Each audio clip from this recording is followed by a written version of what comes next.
కనపరచడానికి, హెచ్చరించడానికి మీరు చూపిన కృపను బట్టి, ధైర్యం బట్టి, ప్రేమను బట్టి, వాత్సల్యతను బట్టి చేసుకోవాలి. మరణ పాత్రమైన మమ్మల్ని ప్రభా మీకు సెలవు దూరమైన మమ్మల్ని కేవలం మీ కృపలో ప్రభా మీరు మమ్మల్ని సజీవులుగా చేసినందుకై నాకు స్తోత్రం. సెలవులో మీ రక్తమును కాల్చి మాకు విమోచన దయచేసినందుకై నాకు స్తోత్రం. ప్రభా ఈ దీనుడైన నన్ను మీరు జ్ఞాపకం చేసుకుని మీ శిలువ చాటును దాచి భద్రపరిచి ప్రభా మీ కృపలో నడిపించి మీ యొక్క ప్రభా రక్షణ భాగ్యం ఇచ్చినందుకు మీ నామకు స్తోత్రం చెల్లిస్తున్నాం. నాయన ప్రభా మా సంఘముగా మేము చేరి మిమ్మల్ని ఆరాధిస్తూ ఉంటుండగా మీరు మాతో ఉన్నందుకై మీ నామకు స్తోత్రములు. మీరు చేసిన ఉపకారములకు మేలులకు ఏవి చెల్లించి మీరు రుణం తీర్చుకోగలరు దేవా. మీరు ఇచ్చిన రక్షణ భాగ్యం చేత పెట్టుకుని మా జిహ్వా పరుగులు మా ప్రభువును మా రక్షకుడైనటువంటి యేసుక్రీస్తు వారి ప్రసన్నామకే సమర్పిస్తున్నాము తండ్రి. ఆమేన్. దేవుని నామమున స్తోత్రం కలుగుగాక. ప్రభు నామమున వందనాలు. సామెతల గ్రంథము, సామెతల గ్రంథం 3వ అధ్యాయం, సామెతల గ్రంథము 3వ అధ్యాయం కొన్ని మాటలు చదువు. నా కుమారుడా, నా కుమారుడా, నా ఉపదేశమును మరువకము, నా ఉపదేశమును మరువకము. నా కుమారుడా, దేవుడు నిన్ను ఏమని పిలుస్తున్నాడంటే కుమారుడా అని పిలుస్తున్నాడు. ప్రభు నిన్ను ఏమని పిలుస్తున్నాడంటే కుమారి అని పిలుస్తున్నాడు. నా కుమారుడు అంటున్నాడు. కుమారుడు ఎటువంటి వాడిగా ఉంటాడు? స్వతంత్రుడిగా ఉంటాడు. కుమారుడు ఎటువంటి వాడిగా ఉంటాడు? తండ్రి యొక్క ఇంటిలో కుమారుడు స్వాస్థ్యముగా ఉంటాడు. అందుకనే ప్రభు అన్నాడు, గర్భఫలము ఆయనించు బహుమానము, కుమారులు ఆయనించు స్వాస్థ్యము. కాబట్టి స్వాస్థ్యాన్ని దేవుడు పిలుస్తూ ఉన్నాడు. నిన్ను స్వాస్థ్యంగా పిలుస్తున్నాడు. ఏమంటున్నాడు? నా కుమారుడా అంటున్నాడు. నా కుమారుడా, నా ఉపదేశమును మరువకము. ఉపదేశాన్ని మరవకూడదు. దేవుడు నీకు ఉపదేశం ఇస్తున్నాడు. దేవుడు నీకు తెలియజేస్తున్నాడు. దేవుడు నీకు ఏమి చేయవలైనా నేర్పుతున్నాడు. కాబట్టి నా కుమారుడా, నా ఉపదేశమును మరువకము, నా ఆజ్ఞలను హృదయపూర్వకముగా గైకొనుము. నా యొక్క ఆజ్ఞలను హృదయపూర్వకముగా గైకొనుము. అవి దీర్ఘాయువును సుఖ జీవముగా గడుపు సంవత్సరములను శాంతిని నీకు కలుగజేయును. నా ఆజ్ఞలను హృదయపూర్వకముగా హృదయపూర్వకంగా గైకొనాలి. దేవుని యొక్క ఆజ్ఞలను, దేవుని యొక్క ఉపదేశములను హృదయపూర్వకముగా గైకొనాలి. హృదయపూర్వకంగా దేవుని ఆజ్ఞను నీవు గైకొంటే దేవుడు ఏం చేస్తాడంట? నీకు దీర్ఘాయువు వస్తుందట. చాలా మంది తమ యొక్క జీవితంలో త్వరగా చనిపోతారు. కాలము పూర్తిగా పడితే చనిపోతారు. దేవుని దగ్గర అడగకుండానే, దేవుని పాదాలు పట్టుకోకుండానే, ప్రభు దగ్గరికి రాకుండానే వారి ఇష్టం వచ్చినట్టు జీవించి తమ యొక్క జీవిత కాలాన్ని ఏం చేసుకుంటారు? తగ్గించుకుంటారు.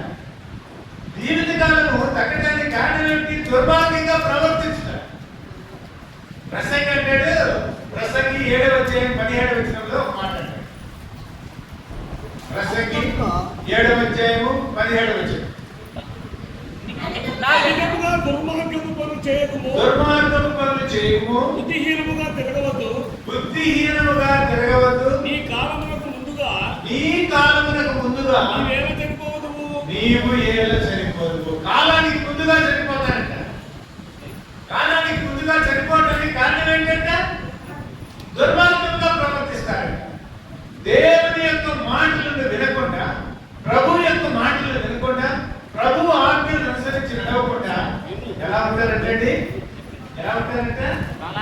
దుర్మార్గంగా ప్రవర్తిస్తారు. కాబట్టి కాలానికి ముందుగా చనిపోతారు. కాబట్టి ఇక్కడ ప్రభు అంటున్నాడు, 3వ వచనంలో ఏమంటున్నాడు? అవి దీర్ఘాయువును సుఖ జీవనముతో గడుపు సంవత్సరములను శాంతిని నీకు కలగజేయును. శాంతిని నీకు కలిగి శాంతి చాలా మందికి శాంతి ఉండదు, చాలా మందికి సుఖం ఉండదు, చాలా మందికి దేవుని యొక్క పీస్ ఉండదు. ఎందుకు ఉండదు అంటే దేవుని యొక్క ఆజ్ఞలను అనుసరించి. ఇక్కడ అంటున్నాడు, దేవుని యొక్క ఆజ్ఞలు నీవు కానీ ఉపదేశములను కానీ అనుసరించి నడిస్తే అవి ఏం చేస్తాయంట? దీర్ఘాయువును దయచేస్తాయంట. నీ ఆయుష్ దీర్ఘాయువుగా ఉంటుంది, సంవత్సరములు పొడుగుగా ఉంటాయి. అదే 16 వచనం చదవండి. 16 వచనం చదవండి. దాని కుడి చేతిలో దీర్ఘాయువు, దాని ఎడమ చేతిలో చూసారండి. కుడి చేతిలో ఏముందంట? దీర్ఘాయువు ఉందంట. ఎడమ చేతిలో ఏముందంట? ధనము ఘనత ఉందంట. దీర్ఘాయువు దేవుడు అనుగ్రహిస్తాడు, ధనము ఘనతను దేవుడు అనుగ్రహిస్తాడు. ఎప్పుడంటే నీవు దేవుని యొక్క ఆజ్ఞలను అనుసరించి నడిచినప్పుడు, ఎప్పుడంటే దేవుని యొక్క ఆజ్ఞలను నీ హృదయంలో ఉంచుకున్నప్పుడు, నీ హృదయంలో దేవుని ఆజ్ఞలు ఉంచుకుంటే నీవు ఘనముగా ఉంటావు. నీవు దేవుడు దీర్ఘాయువును దయచేస్తాడు, నీ యొక్క ఆయుష్కాలాన్ని దేవుడు పొడిగిస్తాడు, దీర్ఘకాలమును నీకు దయచేస్తాడు. ఏడా అలా నీవు జీవిస్తూ ఉన్నావా? 14వ 3వ అధ్యాయము 4వ అధ్యాయము 10వ వచనం చదవండి. నా కుమారుడా, నీవు ఆలకించి నా మాటలు అంగీకరించిన నీవు దీర్ఘాయుష్మంతుడు. ఎప్పుడు దీర్ఘాయుష్మంతుడు అవుతుంట? ఎప్పుడు నీ ఆయుష్కాలం పొడిగింపబడుతుందంట? దేవుని యొక్క ఉపదేశములను, దేవుని యొక్క కట్టడలను, దేవుని యొక్క ఆజ్ఞలను అనుసరించి నడిచినప్పుడు నీకేమి జరుగుతుంది? దీర్ఘాయువు కలుగుతుంది, నీకు ధనము కలుగుతుంది, నీకు ఘనత కలుగుతుంది. దేవుని యొక్క ఆజ్ఞలను మనం అనుసరించి నడిచినప్పుడు. 3వ వచనం అన్నాడు, దయను సత్యమును ఎన్నడను దీర్ఘాయువు కలుగుతుంది, సుఖ జీవనం కలుగుతుంది, శాంతిని నీకు దేవుడు కలిగజేస్తాడు. నీ హృదయంలో శాంతి వస్తుంది, నీ హృదయం నింపబడుతుంది. ప్రభు యొక్క ఆజ్ఞను నీవు అనుసరించి నడిచావంటే నీకు ఎప్పుడు సంతోషంగా నీవు జీవిస్తాడు. అంతేకాదు దయను సత్యమును ఎన్నడను నిన్ను విడిచిపోనీయకుము,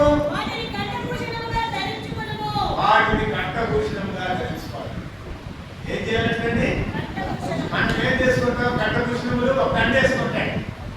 ఏం చేసుకుంటాం? వెడితోటి ఒక కండ వేసుకొని మెడలో వేసుకుంటారు. స్త్రీలు ఏం చేస్తారు? ఒక బంగారు గొలుసు చేసుకొని మెడలో వేసుకుంటారు, నెక్లెస్ వేసుకుంటారు, రకరకాల వస్తువులు వేసుకుంటారు. మనం ఏం వేసుకోవాలంట? కంఠానికి ఏం ధరించుకోవాలంట? దయను సత్యమును ఎన్నడను నిన్ను విడిచిపోని వాటిని కంఠభూషణములుగా.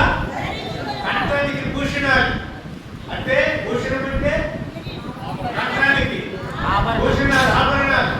కంఠానికి ఆభరణాలు ఏం ధరించుకుంటాం? ఎంతో మంది ఎంతో విలువైన వాడు పెద్ద పెద్ద నెక్లెస్లు ధరిస్తారు. ఎక్కడైనా వివాహానికి పోయినప్పుడు కానీ, ఎక్కడైనా ఏదైనా ఫంక్షన్కి పోయినప్పుడు కానీ, లేడీస్ని కానీ చూస్తే, ఉన్న వాళ్ళని చూస్తే పెద్ద పెద్ద ఆభరణాలు ధరించుకొని వస్తారు. నాకు ఈ నెక్లెస్ ఇది చూడండి, ఈ బంగారం ఇది చూడండి అని చూపించుకుంటూ ఉంటారు. నేను ఇంత గొప్పదాన్ని చూపించుకుంటాను, నేను ఇంత గొప్పవాడిని చూపించుకుంటాను. మనుషులు కూడా ఏం చేస్తారు? ఇంత మోకులు వేసుకుంటారు. దానిలో ఏం చేస్తారు? ఏళ్ళకి ఈ ఏళ్ళకి ఒక్కొక్కరం, ఈ ఏళ్ళకి ఒక్కొక్కరం, ఈ ఏళ్ళకి ఒక్కొక్కరం, ఈ ఏళ్ళకి ఒక్కొక్కరం పెట్టుకుంటారు. 4 చేతులకు నాకు వీలైతే దీనికి కూడా ఒక్కొక్కరం పెట్టుకుంటారు. ఇటు 4 ఉంగరాలు, ఇటు 4 ఉంగరాలు పెట్టుకుంటారు. చూసారా? ప్రభు ఏమంటున్నాడు తెలుసా? నీ కంఠానికి అంటే నిన్ను చూసినప్పుడు ఏమి కనిపించాలంట? నిన్ను చూసినప్పుడు ఏమి కనిపించాలంట? దయను సత్యమును ఎన్నడను నిన్ను విడిచిపోనీయకుము. దయ ఎప్పుడు మనం కలిగి ఉండాలి.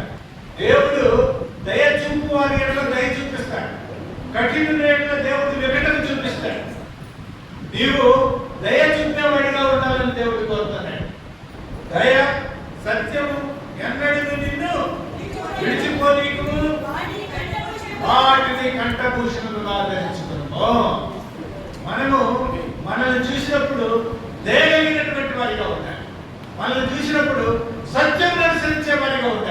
నిన్ను ఎవరైనా చూస్తే అబద్ధమైన మనిషి చెప్పడం అనేటువంటి వాడిగా సత్యమును నీవు కంఠభూషణంగా ధరించుకోవాలి.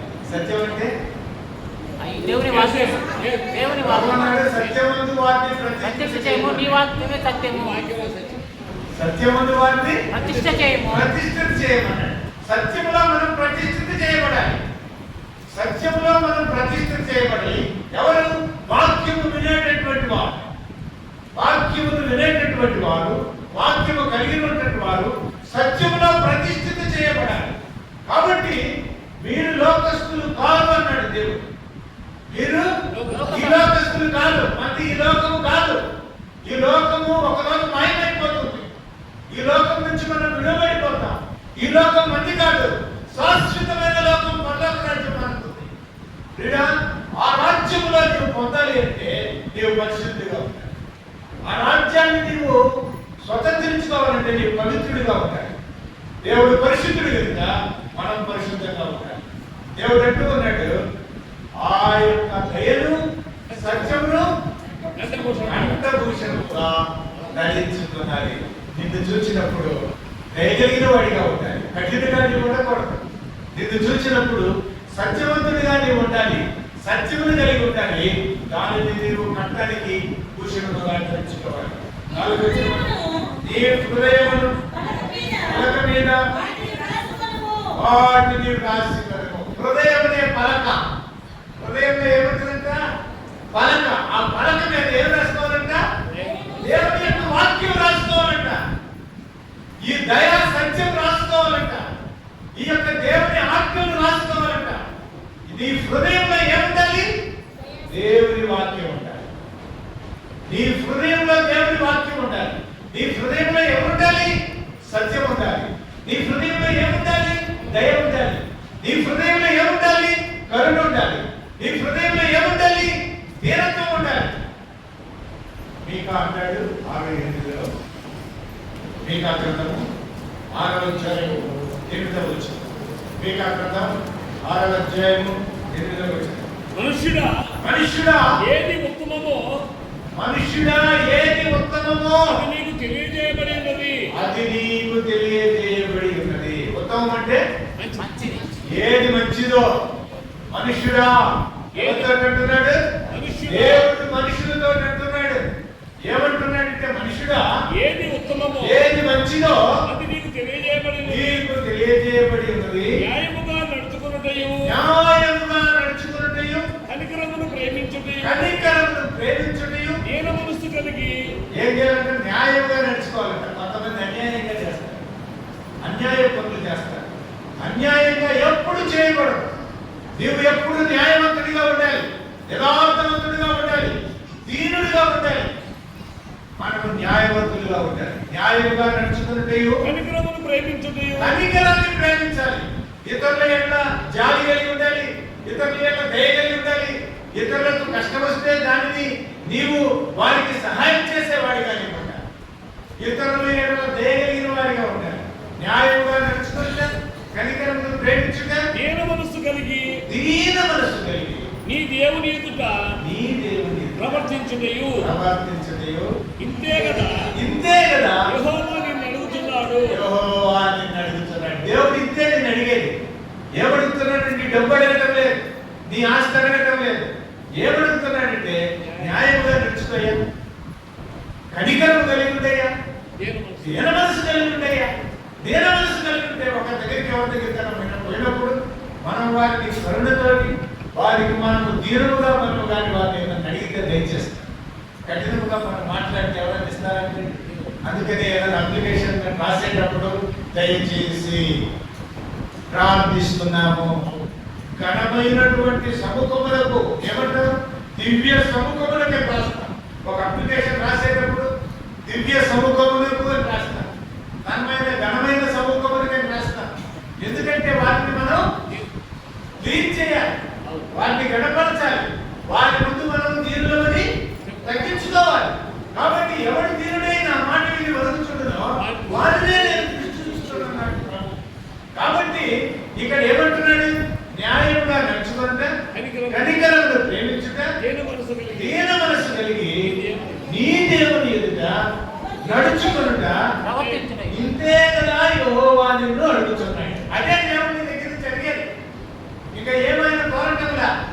అయ్యా దయను సత్యమును కంఠభూషంగా ధరించుకో, నీకు నేను శాంతి ఇస్తాను.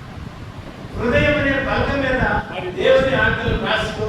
ఎందుకంటే హృదయంలో వాక్యం కానీ ఉంటే నీవు తప్పు చేయకుండా, పాపం చేయకుండా, ఏదైనా దేవునికి విరోధమైన కార్యం చేయకుండా, ఎవరినైనా హింసించకుండా, ఎవరినైనా బాధించకుండా నీవు ఉండటానికి దేవుని యొక్క వాక్యము నీ హృదయంలో. కాబట్టి ప్రభు ఏమంటున్నాడు?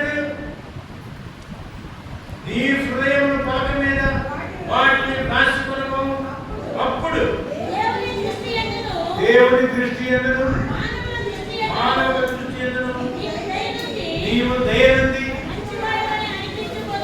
మంచివాడని అనిపించుకుంది. ఎప్పుడంట దయనుండాలంట? ఎవరి దయనుండాలంట? దేవుని దయనుండాలి.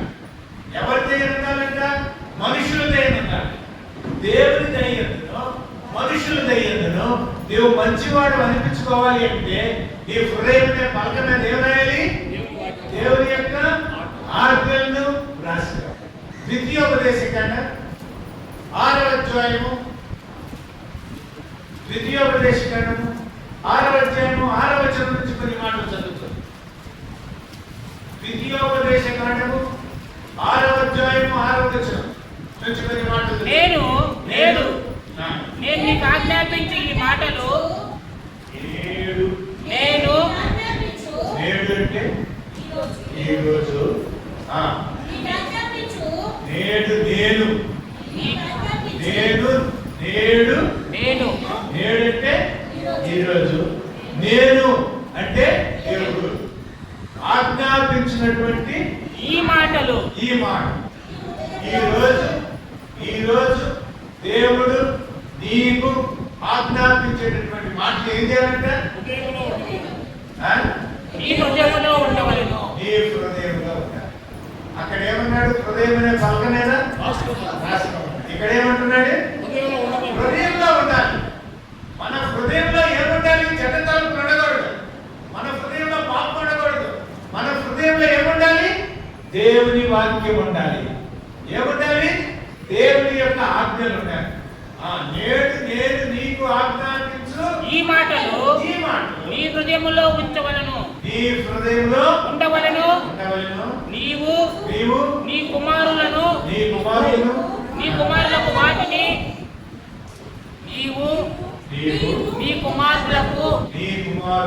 వాటిని వాటిని అభ్యసింపజేసి అభ్యసింపజేయాలంట. కుమారులకు అభ్యసింపజేయాలంట. అభ్యసించేటటువంటి ట్రైనింగ్ ఇవ్వాలంట. ఏమని నీ కుమారులకు చెప్పాలంట? అభ్యసింపజేసి నీ ఇంట కూర్చున్నప్పుడును, త్రోవను నడుచున్నప్పుడును. చూసారా? నీ ఇంట్లో నువ్వు కూర్చున్నప్పుడు నీ పిల్లలకి చెప్పాలంట. ఏమని? జీవములైన దేవుని యొక్క వాక్యము, సత్యమైన వాక్యము నీ హృదయంలో ఉండాలి అని చెప్పాలి. ఇంకేం చెప్పాలి? పడుకున్నప్పుడును, నీవు త్రావను పోయేటప్పుడు అంట, నీవు పడుకున్నప్పుడు అంట, లేచినప్పుడును, నీవు లేచినప్పుడు వాటిని గురించి మాట్లాడవలెను. వాటిని గురించి మాట్లాడాలంట. వేటి గురించి మాట్లాడాలి? దేవుని యొక్క ఆజ్ఞలు, దేవుని యొక్క ఉపదేశాలు. నీవు కూర్చున్నప్పుడు, నువ్వు లేచినప్పుడు, నువ్వు నడిచినప్పుడు, నువ్వు త్రావను పోయినప్పుడు దేవుని యొక్క మాటలు నీ హృదయంలో ఉంచుకోవాలి. వాటిని నీవు మాట్లాడాలి. సూచనగా వాటిని నీ చేతికి కట్టుకొనవలెను. నీ చేతికి కట్టుకోవాలి. మనం ఏం కట్టుకుంటాం? బ్రాస్లెట్ వేసుకుంటాం చేతికి. ఎందుకు? అందంగా కనిపించడానికి. ఏం వేసుకుంటాం? చూసారా? ఒక కడియం వేసుకుంటాం. ఏం వేసుకుంటాం? లేడీస్ అయితే గాజులు వేసుకుంటాం. చూసారా? ఏం వేసుకోవాలంట? చేతికి ఏం పెట్టుకోవాలంట? దేవుని వాక్యం పెట్టుకోవాలంట. నీ యొక్క చేతికి దేవుని వాక్యం ఉండాలంట. నీవు ఇట్లా చూసుకున్నప్పుడు దేవుడు నిర్మించాలి. చూసారా? నీ ఎదుటివాడిని చూసినప్పుడు ఆయన యొక్క కంఠానికి ఏం కనిపించాలి? దేవుని యొక్క సత్యం, దేవుని యొక్క దయ కనిపించేటట్టు ఉండాలి. ఇంకా ఏమంటాడు? అవి నీ కన్నుల నడుమ బాసికం వలె ఉండాలంట. కన్నుల నడుమ బాసికం అంట. కన్నుల నడుమ బాసికొమ్మలే ఉండాలంట. చూడండి, నీ ఇంటి ద్వారబంధముల మీదను నీ ఇంటి ద్వారబంధముల ద్వారబంధముల మీదను నీ గౌరుల మీదను వాటిని వ్రాయవలెను. చూడండి ఎంత చక్కగా దేవుడు చెప్పాడండి. వాటన్నింటినీ మనం ఒక్కరమైన అనుసరించి నడుస్తున్నాము. పిల్లలకు దేవుడి వాక్యం చదువుతున్నాము, పిల్లలను మంచి మార్గంలో నడిపిస్తున్నాము. పిల్లలకు ఏదైనా కొనియమంటే కొనియడానికి రెడీగా ఉంటాం. సినిమాకి తీసుకొని పోమంటే తీసుకొని పోవడానికి రెడీగా ఉంటాం. చిల్లర పార్కు తీసుకొని పోమంటే తీసుకొని పోవడానికి రెడీగా ఉంటాం. ఇంకెక్కడికైనా షికారుకి తీసుకొని పోమంటే తీసుకొని పోవడానికి రెడీగా ఉంటాం. దేవుని సన్నిధికి రమ్మంటే దానికి పోలేము. సాతానుడు ఏం చేస్తాడు? దేవుని సన్నిధికి రానియడు, ఉపదేశం గందీయడు. చెవులలో ఏం చేస్తాడు చూసారా? చెవులు గుడ్డి, చెవులు వినపడి కూడా చెవిటి చేసేస్తాడు. దేవుని యొక్క మందిరానికి రాని కూడా కాళ్ళను ఆనకపోస్తాడు.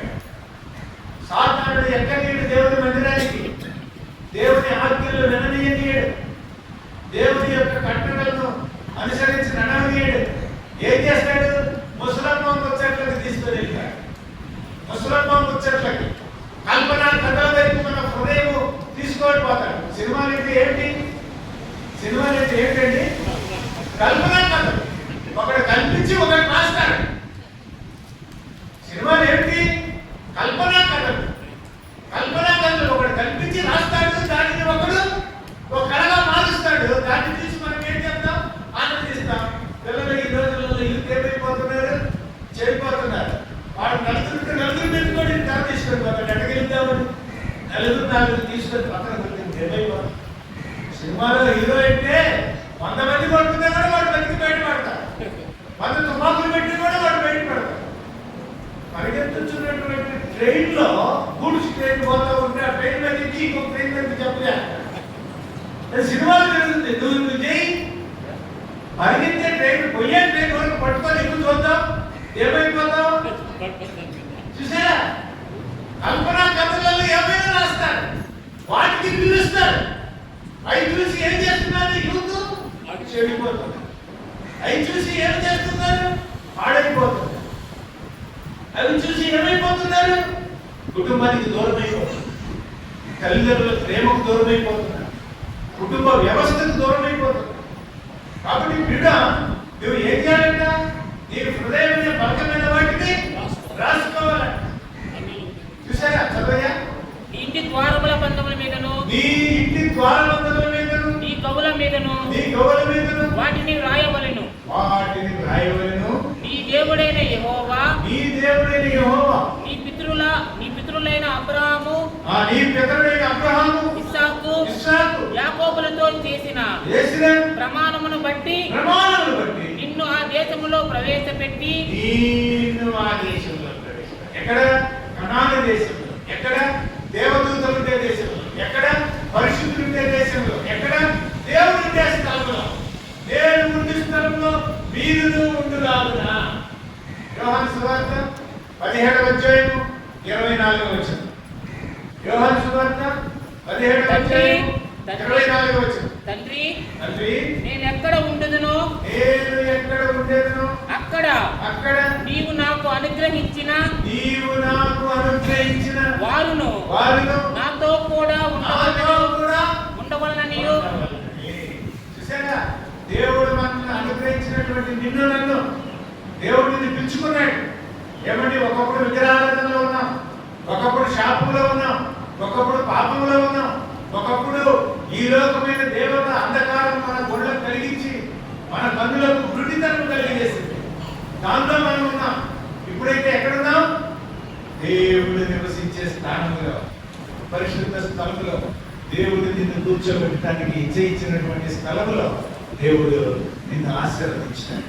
క్రీడ ఆ ప్రభు రక్తంలో నీవు కడిగి శుద్ధీకరించుకుంటే, నీ హృదయాన్ని కడిగి పవిత్రపరుచుకుంటే దేవుడు నిన్ను ఆశీర్వదిస్తాడు. ఎటువంటి దీవెన దయచేస్తాడు? ద్వితీయోపదేశకాండం 10వ అధ్యాయం 11వ వచనం. ద్వితీయోపదేశకాండం 10వ అధ్యాయం 13వ వచనం. కాబట్టి నీ మేలు కొరకు నీ మేలు కొరకు నేను దేనికోసం అంట? నీ మేలు. నీ మేలు కొరకు. ఎవరి మేలు కోసం? మన మేలు. మన మేలు కోసం. నీ మేలుకు, దేవుడి మేలు కాదు. దేవుడికి అవసరంలా. ఆయన ఆకాశము ఆయన సింహాసనం, భూమి ఆయన పాదపీఠం. ఆయన సర్వాధికారి. ఆయన మేలు కోసం కాదు, నీ మేలు కోసం. నేడు నేడు నేను నీకు ఆజ్ఞాపించు. నేడు అంటే ఈ రోజు నీకు ఆజ్ఞాపించు యెహోవా ఆజ్ఞలను, యెహోవా ఆజ్ఞలను, కట్టడలను అనుసరించి నడుచుకొందునను మాట కాక నీ దేవుడైన యెహోవా నిన్ను మరి ఏమి అడుగుతున్నాడు? ఏమడుగుతున్నాడంట దేవుడు నిన్ను? ఏమడుగుతున్నాడు? నీ మేలు కోసము, నీ మేలు కోసము, నీవు బాగా బ్రతకటం కోసము, నీవు పరలోక రాజ్యంలో చేరటం కోసము, నీవు దీర్ఘాయువు కలవటం కోసము, నీవు శాంతిగా జీవించడం కోసము, నీవు పరిశుద్ధంగా ఉండటం కోసము, నీ మేలు కోసము నీవేం చేయాలంట? ఆజ్ఞలను కట్టడలను అనుసరించి నడుచుకుంటున్న మాట కాక నీ దేవుడైన యెహోవా నిన్ను మరి ఏమి అడుగుతున్నాడు? ఏం అడగటం లేదండి. ఆయన నీ దగ్గర నుంచి ఏం అడగటం లేదు. దేవుడు నీ దగ్గర నుంచి ఏం అడుగుతున్నాడంటే ఆయన మాట వినమన్నాడు. దేవుడు చెప్పేది అదే. ఆయన ఆజ్ఞ అనుసరించి నడుచుకున్నాడు. దేవుడు చెప్పేది అదే. ఆయన మాట వినమంటున్నాడు. అది కూడా నీకు కష్టమవుతుందా? మాట వినకపోతే ఏమండి? ఒక కంపెనీలో ఉద్యోగం వస్తుంది. ఆ కంపెనీలో ఉద్యోగం వస్తే కంపెనీ రూల్స్ ప్రకారం నడుస్తావా, లేకపోతే నీ ఇష్టం వచ్చినట్టు నడుచుకుంటావా? 8 గంటలకు వచ్చి తమ్మేయమని చెప్తారు కంపెనీలో. నువ్వు 10 గంటలకు పోయి తమ్మేస్తావా? ఏమండి? ఒక కంపెనీలో నువ్వు చేరినప్పుడు 8 గంటలకు వచ్చి నువ్వు తమ్మేసి ఈ డ్యూటీ చేయమని చెప్తే ఆ యొక్క డ్యూటీ ప్రకారమే, ఆ కంపెనీ రూల్స్ ప్రకారమే నువ్వు నడుచుకోవాలి. నడుచుకోకపోతే ఏమవుతామండి? ఒకరోజు చూస్తారు, రెండో రోజు షోకాజ్ నోటీస్ ఇస్తారు, మూడో రోజు ఏమంటారు? అయ్యా నీ ఇంటికి నువ్వు వెళ్ళిపోండి. అవునా? అవునా కాదు? అంతే. దేవుడు కూడా ఏమంటున్నాడు? నీ మేలు కోసం, నువ్వు బాగుపడటం కోసం, నువ్వు బాగుండటం కోసం, నీవు దీర్ఘాయువు కలగటం కోసం, నువ్వు శాంతిగా ఉండటం కోసం, నీవు పవిత్రుడిగా ఉండటం కోసం నా ఆజ్ఞలను అనుసరించినడు. అంతే దేవుడు అడిగాడు. అంతేకాక మందిని ఏమడుగుతున్నాడు? నేను వెనక అంటే, నేను ఆ ప్రకారం నడుచుకోనంటే దేవుడు ఏం చేయలేడు. నీ ఇష్టానికి వదిలిపెట్టాడు. నీ ఇష్టానికి వదిలిపెడితే నువ్వేం చేస్తావు? నీ ఇష్టం ప్రకారం నడుచుకుంటావు. దేవుని ఆజ్ఞలు పెట్టి నడవు. నీ ఇష్టం ప్రకారం నడిస్తే సాధారణ ఏం చేస్తాడు తెలుసా? నేను ఈడ్చుకొని వెళ్తాను. ఎట్లా ఈడ్చుకొని వెళ్తాను తెలుసా? చూసారా? సాధారణుడు ఇష్టం వచ్చినట్టు ఈడ్చుకొని వెళ్ళిపోతాడు. నువ్వేమనుకుంటావు? తాగి బాగా తాగినోడు ఏమనుకుంటాడు? నేను ఏదో లోకంలో ఉన్నాను అనుకుంటాడు. ఏదో లోకంలో ఉన్నాను అనుకుంటాడు. అప్పు తీరిన తర్వాత ఎక్కడ ఉంటాడు? ఏమండి? వీధిలో పడి ఉంటాడు. వాడు ఎక్కడున్నాడో వాడికి తెలియదు. వాడి యొక్క శరీరంలో ఏమైంది తెలియదు, ఎక్కడున్నది తెలియదు, ఏం చేస్తున్నది తెలియదు. కానీ వాడు మాత్రం ఏదో లోకంలో ప్రయాణిస్తూ ఉంటాడు. ఆ టైం దిగినప్పుడు తెలుస్తుంది. కాబట్టి క్రీడ జీవము కలిగిన దేవుని నీవు కానీ ఆరాధిస్తే, ఆయన ఆజ్ఞలు నడిస్తే నిన్ను పరలోక రాజ్యంలో చేరుస్తాడు. అలా కాకపోతే సాధారణ నిన్ను ఈడ్చుకొని ఈ లోక మాయలు, ఈ లోక సూత్రాలు, శత్రువకు సాతాను నన్ను మిత్రు చేయనాయన. శత్రువకు సాతానుడు నిన్ను మిత్రునిగా చేయడానికి ఎన్నో సూత్రములు కల్పించెను నా నేత్రములకు నాయన. ఏం చేస్తున్నాడు? ఎన్నో సూత్రాలు కల్పిస్తాడు. ఈ లోకమైనటువంటి శరీరాశులు, లోకాశులు, జీవపడంలో ఈ 3 చూపిస్తాడు. వాటిలో నీవు పడిపోతావు, నిత్య నరకానికి వెళ్ళిపోతావు. జీవము కలిగిన దేవుడు అంటున్నాడు, నీ మేలు కోసం నేను నేడు నీకు ఆజ్ఞాపించు ఆజ్ఞలను, కట్టడలను, విధులను నీవు అనుసరించి నడిస్తే ఆయన అంతగాక నిన్ను దేవుడు నిన్ను పరలోక రాజ్యాన్ని అనుగ్రహిస్తాడు. ఆ పరలోక రాజ్యంలో నీవు ఉంటావు. దయను సత్యమును ఎన్నడూ నిన్ను విడిచి వచ్చిన నీ స్వబుద్ధిని ఆధారము చేసుకుంటా. చాలా మంది ఈ రోజుల్లో ఏం చేస్తారు? స్వబుద్ధిని ఆధారం చేసుకుంటారు. నేనే తెలియగలనండి, నేనే చదువుకున్నాండి, నాకంతా తెలుసు, నాకంతా జ్ఞానం ఉన్నది అనేది స్వబుద్ధిని ఆధారం చేసుకుంటాడు. ఈ సాధారణ ఏం చేస్తాడు? మనుషులకు ఇగో పెడతాడు, మనుషులను దేవుడి దగ్గరికి రానియడు. గర్వాన్ని, సాధారణ దగ్గర ఏం లేదు, వాడు గర్వించి చెడిపోయాడు అంతే. వాడేం చక్కడు కాదు, వాడు మహాదూత, దేవుని యొక్క ప్రధాన దూత. వాడు దేవునితోటి ఉండి దేవుని యొక్క గొప్పతనం అనుభవించి దేవుని వలె జీవించినటువంటి వాడు సాధారణుడు. వాడు కేవలం దేన్ని బట్టి చెడిపోయాడంటే గర్వాన్ని బట్టి చెడిపోయాడు. ఈ రోజులలో కూడా అంతే. గర్వం అనేది మనిషిని నాశనం చేస్తుంది. గర్వము మనిషిని పతనానికి తీసుకెళ్తుంది. చూసారా? నాశనం ముందు గర్వము నడుచున్నదని దేవుని వాక్యం సెలవిస్తుంది. చూసారా? కాబట్టి ఈ సాతానుడు ఏం చేస్తాడు? నిన్ను గర్వంలోనికి నడిపిస్తాడు, విధేయతలోనికి రానివ్వడు. సొంత బుద్ధిని ఆధారం చేసుకుంటావు. నేనే తెలివిగల వాడిని అనుకుంటావు, నేనే గొప్పవాడిని అనుకుంటావు. ఇక్కడ ఏమంటున్నాడు? నీ స్వబుద్ధిని ఆధారం చేసుకునక నీ పూర్ణ హృదయంతో యెహోవా యందు నమ్మికయించు. ఏం చేయాలి? నీ పూర్ణ హృదయంతో యెహోవా యందు నమ్మికయించు. దేవుడి మీద నమ్మకం ఉంచు. దేవుడు నీకు ఆరోగ్యం ఇస్తాడు, దేవుడు నీకు శక్తిని ఇస్తాడు, దేవుడు నీకు బలం ఇస్తాడు, దేవుడు నీకు దీర్ఘాయువు ఇస్తాడు, దేవుడు నీకు శాంతి ఇస్తాడు. నేను కానీ చెప్పేది, దేవుడు చెబుతున్నాడు ఈ మాట, ప్రభు చెబుతున్నాడు ఈ మాట. నీ స్వబుద్ధిని ఆధారం చేసుకోవద్దు, నీ సొంత బుద్ధిని ఆధారం చేసుకోవద్దు. దేవుని మీద విశ్వాసం ఉంచు. నీ స్వబుద్ధిని ఆధారం చేసుకున్నాక నీ పూర్ణ హృదయంతో యెహోవాను పూర్ణ హృదయంతో యెహోవాను నమ్మించుము. ఈ ప్రవర్తన అంతటి యందు ఆయన అధికారమునకు ఒప్పుకొనుము. ఏం చేయాలంట? మన ప్రవర్తన అంతటిలో ఆయన అధికారానికి, దేవుని అధికారానికి చోటు ఇవ్వాలంట. నీ సొంత బుద్ధిని ఆధారం చేసుకోకుండా నీ ప్రవర్తన అంతట్లో దేవుని మీద నమ్మిక ఉంచి దేవుని ఆధారం చేసుకోవాలి. అప్పుడు ఏం జరుగుతుందంట? అప్పుడు ఆయన నీ త్రోవలను సరళము చేయును. ఆయన నీ త్రోవలను సరళము చేయును. నీకు ఇరుకు వచ్చిందనుకోండి, ఇబ్బంది వచ్చిందనుకోండి, అనారోగ్యం వచ్చిందనుకోండి, కష్టం వచ్చిందనుకోండి, వాటన్నిటి నుంచి నిన్ను తప్పిస్తాడు. నీ మార్గం ఏం చేస్తారంట? సరళం చేస్తారంట. నీ మార్గాల్ని సరళం చేస్తారంట. నీకు ఆయన ఆరోగ్యం ఇస్తాడంట, దీర్ఘాయువుని ఇస్తాడంట, శాంతిని ఇస్తాడంట, కాపాడతాడంట, దీవిస్తాడంట, మహిమపరుస్తాడు. ఆయన ఉద్దేశంలో నిన్ను కూర్చొని పెడతాడు. క్రీడా ఎంత గొప్ప ధన్యత దేవుడు నీకు అనుగ్రహిస్తున్నాడు. కాబట్టి నువ్వేం చేయాలి?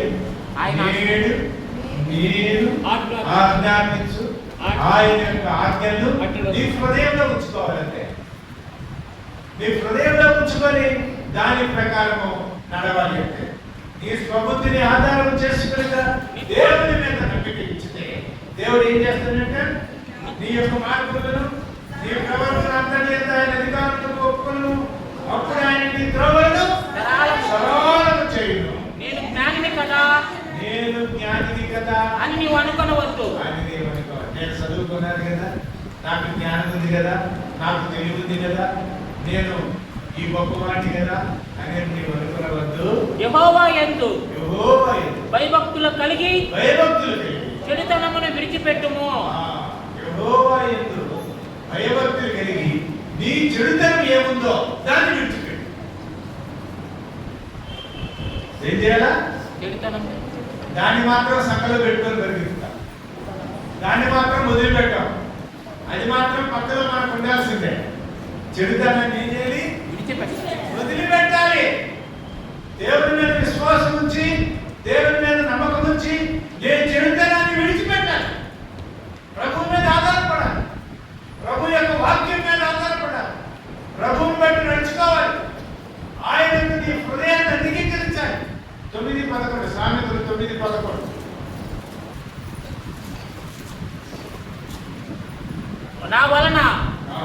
నీకు దీర్ఘాయువు కలుగును. దీర్ఘాయువు ఇస్తాడట దేవుడు. నా వల్ల నీకు దీర్ఘాయువు కలుగును. నీవు జీవించు సంవత్సరములు అధికములగును. చూసారా, నీవు జీవించే సంవత్సరాలు దేవుడు అధికం చేస్తాడట. ఒకవేళ దేవుడు నీకు 20 సంవత్సరాలు ఆయుష్ ఇస్తే దాన్ని 40 సంవత్సరాలు చేస్తాడు. నీకు ఒకవేళ దేవుడు 40 సంవత్సరాల ఆయుష్కాలం ఇస్తే దాన్ని 80 సంవత్సరాలు చేస్తాడు. ఒకవేళ 80 సంవత్సరాల ఆయుష్కాలం ఇస్తే దాన్ని 100 సంవత్సరాలు చేస్తాడు. చూసారా, దేవుడు ఏం చేస్తాడంట? నీవు జీవించు సంవత్సరములు అధికములగును. నీవు జ్ఞానమైన ఎడల నీ జ్ఞానము నీకే లాభకరమగును. చూసారా, కాబట్టి ప్రియుడ, నీవు జ్ఞాని కదా నీవు అనుకోవద్దు.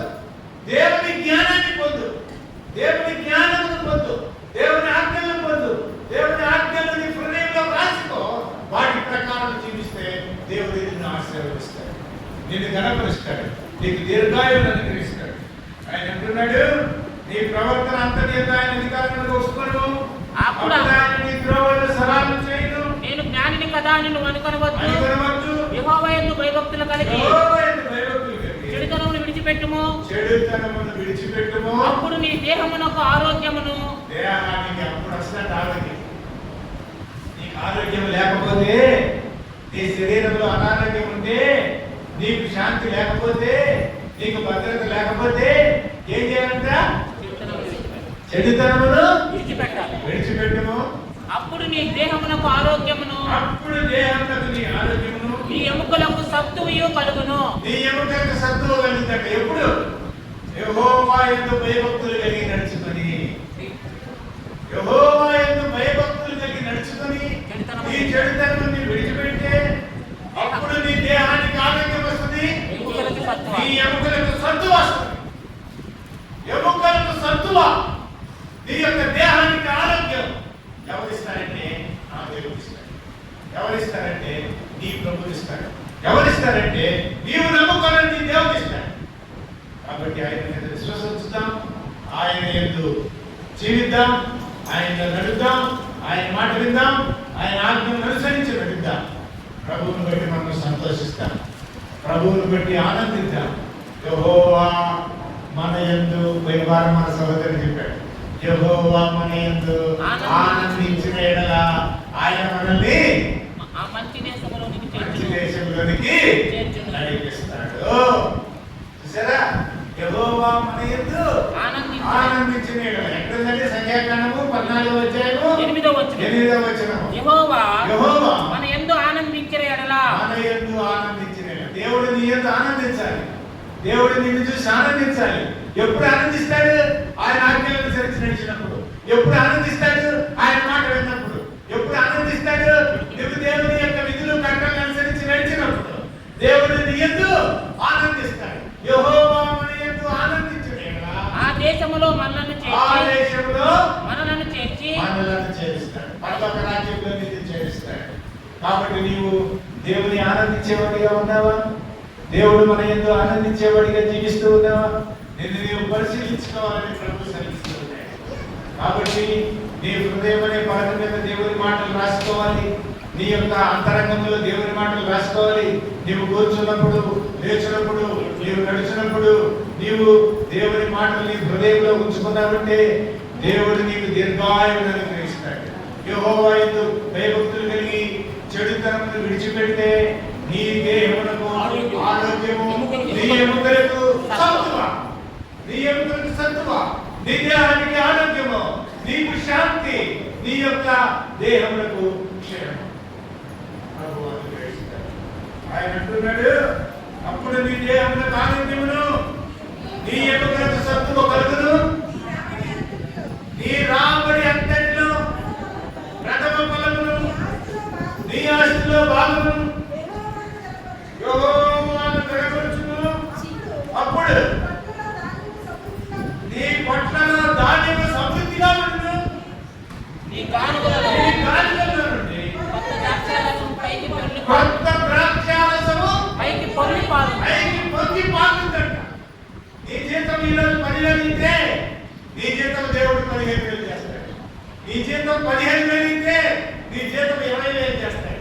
నీ జీతం 20,000 అయితే నీ జీతం దేవుని యందు విశ్వాసం ఉంచి, దేవుని యందు నమ్మకం ఉంచి, నీతిని ఆధారంగా చేసుకుని పరిశుద్ధంగా నీవు జీవించి, దేవుని మాటలను అనుసరించి, నీవు చెడుతనను విసర్జించి, యెహోవా యందు భయభక్తులు కలిగి నీవు నడుచుకుంటే నీ రాబడి అంతట్లో దేవుని నీవు మహిమపరచబడిగా ఉంటే నిన్ను దేవుడు నీ యొక్క బాధల నుంచి కొత్త ద్రాక్షారసము భూమికి పారుతుంది, కొద్ది పారుతుంది. అటువంటి దీవెన దేవుడు నీకు అనుగ్రహిస్తాడు.